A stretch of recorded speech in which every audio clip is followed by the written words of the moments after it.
Welcome to The Explainer. Today, we're diving deep into the biology of a truly amazing amphibian, the frog. We're going to take a full anatomical tour, inside and out. All right, so here's our game plan. We're going to explore how a frog is built, check out its external features, peek under the hood at its internal systems, and finally talk about why these little guys are so important for the planet. So, first things first. How do you even build something as complex as a frog? Well, it's a story of incredible biological architecture, starting from the tiniest building block you can imagine and scaling all the way up. It all kicks off with cells. When you get a bunch of similar cells together, they form tissues. Then, those tissues organize themselves into organs, like the heart or the stomach. And finally, all those organs work together in teams called organ systems to keep the whole creature running. It's really a perfect division of labor.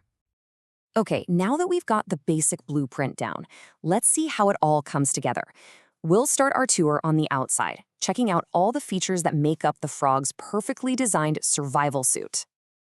And here it is. Meet our star for today, the Indian bullfrog.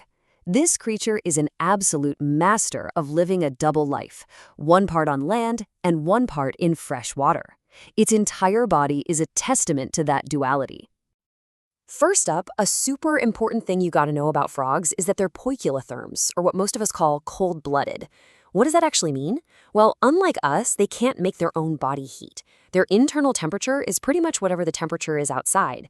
This is key to understanding their behavior. Have you ever seen a frog that seems to just blend in perfectly with its surroundings? It's not magic. It's camouflage. They can actually change their color to match grass or dry land. This isn't just a cool party trick, it's a life-saving defense mechanism.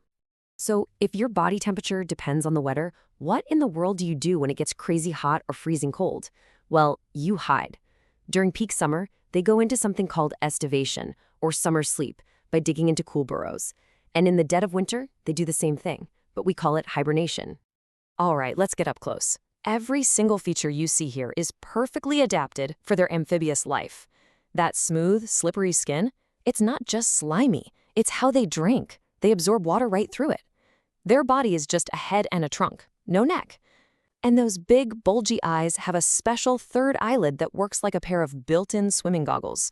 Oh, and that little circle behind the eye? That's its eardrum, the tympanum. Now, let's talk about how this thing moves. You've got the shorter forelimbs with 4 digits, which they use for walking and digging.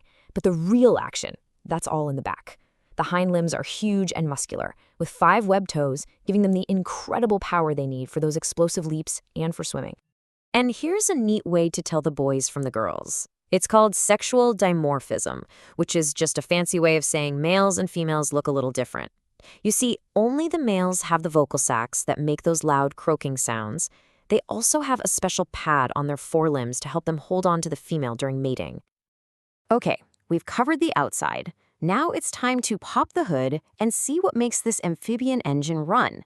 We're going to look at how it gets its fuel and the oxygen it needs to burn it. Let's follow an unlucky fly on its journey, shall we?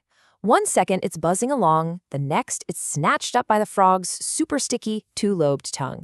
From there, it goes down the esophagus into the stomach, where acids start breaking it down. Then it moves into the intestine, where all the nutrients get absorbed. Whatever's left over goes to the rectum and then out through one single exit called the cloaca. And here's a look at that whole system. You'll notice the digestive tract is actually pretty short. That's because frogs are carnivores, and a diet of insects is way easier to digest than plants, so you just don't need as much plumbing. You can also see the liver and pancreas there, which produce essential juices to help with digestion. Okay, this is one of the frog's absolute coolest superpowers. How do you breathe when you live in 2 different worlds? Simple. You have 2 different ways to do it. In the water, they absorb oxygen directly through their skin.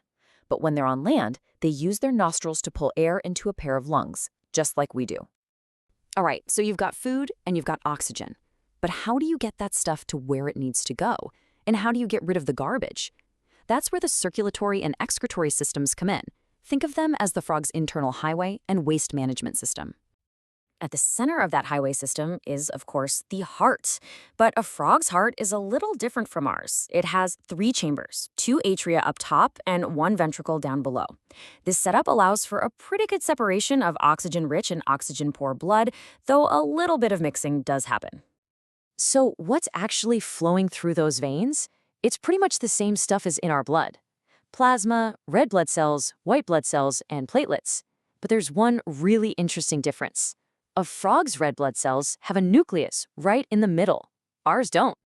Now, for the cleanup crew, a pair of kidneys work as these amazing little filters, pulling waste out of the blood. Specifically, they filter out urea. That waste then travels through tubes to that multi-purpose exit we mentioned before, the cloaca, and is expelled from the body.